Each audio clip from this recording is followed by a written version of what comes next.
और अब बात उस खबर की जिस पर पूरे देश की निगाहें हैं, जो पूरे साल आपके बटुए का फैसला करेंगे। जी हां, आम बजट। आज संसद का बजट सत्र शुरू हो रहा है। आइए आपको सबसे पहले दिखाते हैं कि बजट सत्र की खास बातें क्या है। राष्ट्रपति के अभिभाषण से शुरू होगा संसद का सत्र।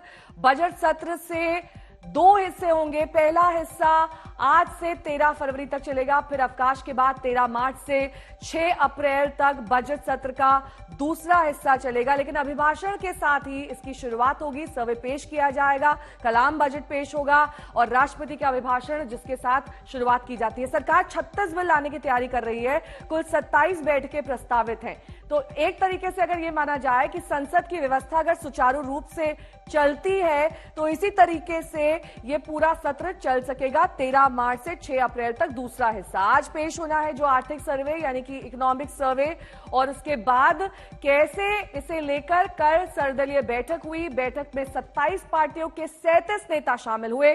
कांग्रेस और समाजवादी पार्टी बैठक में शामिल हो ही नहीं सकी। बैठक से निकलकर अलग अलग दलों ने मीडिया के बीच आकर जो बातें कही, उससे यही साफ हुआ कि बजट सत्र काफी ज्यादा हंगामेदार रहने वाला है। विपक्ष किन मुद्दों को उठाने वाला है, आइए आपको एक बार यह बता देते हैं।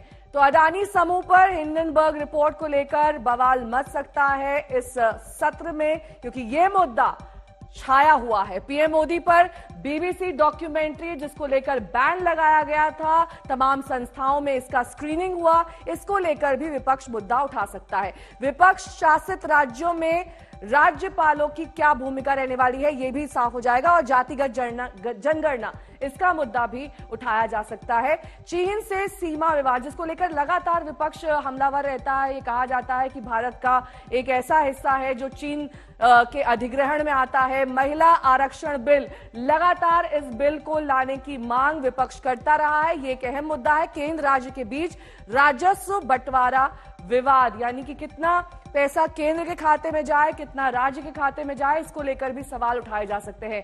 महंगाई, बेरोजगारी, जाहिर तौर पर यह मुद्दा छाया रहने वाला है। तो कल सर्वदलीय बैठक से निकलने के बाद तमाम नेताओं ने मीडिया के बीच यही मुद्दे रखे। हमने कहा हमारे यहाँ जो चीजें चल रही हैं 31 के जनगणना के आधार पर आज तक आप चल रहे हैं। 31 में हिंदुस्तान, पाकिस्तान, बांग्लादेश एक देश था। परिस्थितियां बदली हैं। आपका वैज्ञानिक सामाजिक आधार क्या है चीजों पर निर्णय लेने का? इसलिए चूंकि बिहार में हो रहा था, हमने कहा कि राष्ट्र के स्तर पर जब तक नहीं होगा तब तक बात बेमानी रहेगी। और हमने कहा कि आंकड़ों से सरकार को डरना नहीं चाहिए। Schedule caste and schedule tribe को 26 जनवरी 1950 के बाद मतलब प्रमोशन में रिजर्वेशन मिलता था, लेकिन अभी सुप्रीम कोर्ट के कुछ स्टे के कारण वो रिजर्वेशन नहीं मिल रहा है।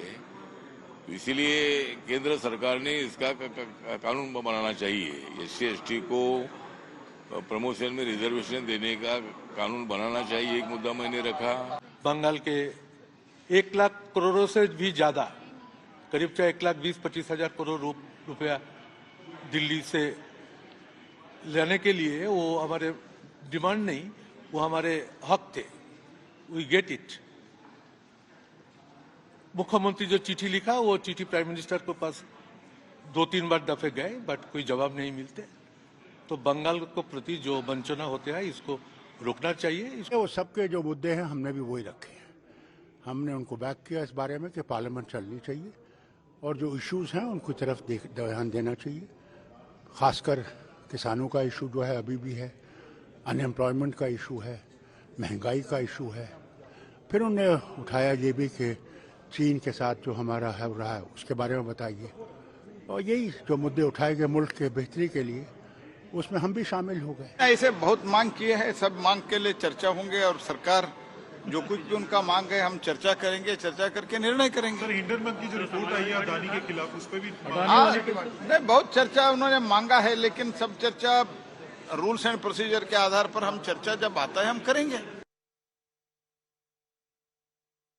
आशुतोष मिश्रा मेरे सहयोगी इस वक्त तमाम जानकारी के साथ जुड़े हैं। आशुतोष, देखिए, एक तरफ आर्थिक मुद्दे तो छा ही रहने वाले हैं, लेकिन इसके साथ साथ राजनीतिक और सामरिक मुद्दों को लेकर भी विपक्ष हमलावर रहने वाला है।